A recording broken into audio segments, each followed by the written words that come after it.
ভাই আজ কোনো কথা কইবা না। টুনু ভাই যে স্লোগানটা দিছে না, ওই স্লোগানটাই অনেক, তাই না? স্লোগানটা কি?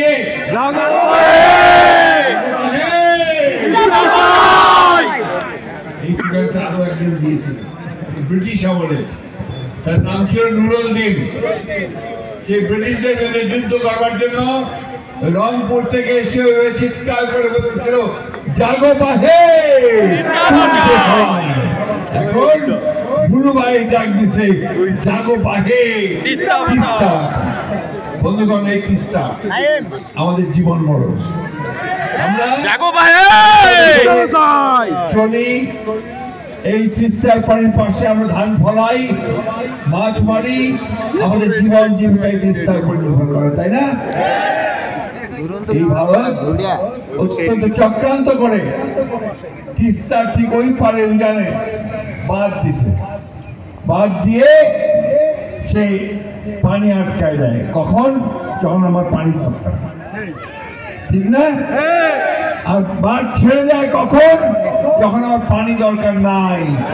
বাঁধ আছে, বাঁধ আছে, সব ভেঙে নিয়ে যায়, পার ভেঙে দিয়ে যায়, সব ভেঙে নিয়ে যায় বাড়ি ঘর, তাই না?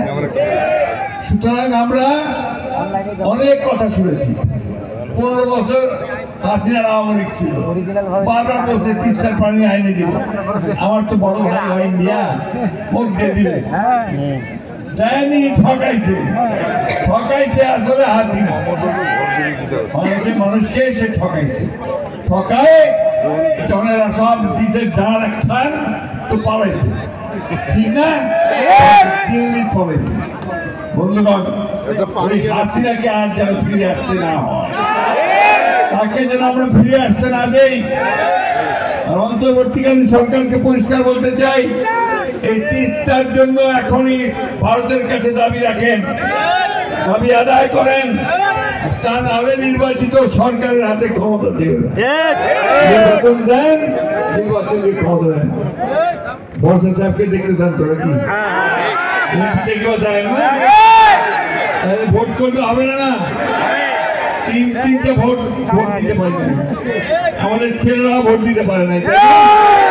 আমরা ভোট চাই, মানুষের সরকার চাই, জনপ্রতিনিধি চাই। তিস্তা বাঁচাতে হলে আমাদের জনপ্রতিনিধি দরকার। তাই বন্ধুগণ, আজকের কথা খুব পরিষ্কার। এই সরকারকে বলবো তাড়াতাড়ি ভোট দেন, ভোট দিয়ে জনগণের সরকার প্রতিষ্ঠা করেন।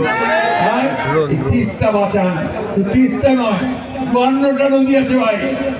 এই 54টা নদীর পানি ভারত থেকে আসে, ওরা ওই পথে বাঁধ দিয়ে দিচ্ছে, বাঁধ দিয়ে বিদ্যুৎ উৎপাদন করে, আরো কি করে, আর আমরা না খাই বলি, ঠিক না? সুতরাং বন্ধু, কথা বেশি না, কথা একটাই, এইবার আমরা গুরু ভাইয়ের নেতৃত্বে সবাই একজোট হয়েছে। তিস্তার পাড়ায় চিঠি এখানে না, আজকে 11টা জায়গায় এই লক্ষ লক্ষ মানুষ, এই 5 জেলাতে সব মানুষ আমরা আজকে এক হয়েছি গুরু ভাইয়ের এক ডাকে, জাগো বাহে। আসুন আমরা সবাই ঐক্যবদ্ধ হয়ে আমাদের নিজের স্বার্থে, আমাদের ছেলে মেয়েদের স্বার্থে, আমাদের পরিবারের স্বার্থে আমরা আমাদের জীবন বাঁচানোর জন্য তিস্তাকে পানি পাওয়ার জন্য আমরা সবাই সংগ্রাম করি, লড়াই করি। বন্ধুরা, আমি আপনাদের সকলের কাছে এই দোয়া চাইব, আল্লাহ তাআলা যেন আমাদেরকে শেষ দিন সেই লড়াই করবার সাহস দেন, সুযোগ দেন, এবং আমরা সেই লড়াই করে যেন আমরা জয়যুক্ত হতে পারি। এই কথা বলে আপনাদের সকলকে আবারও ওই আহ্বান জানিয়ে, জাগো বাহে। আগামীকাল আমাদের তারেক রহমান সাহেব, আমাদের ভারপ্রাপ্ত চেয়ারম্যান, তিনি আপনাদের সামনে আসবেন, কথা বলবেন আপনাদের সঙ্গে। সুতরাং আপনারা এই আন্দোলন এই 2 দিন তো করবেন,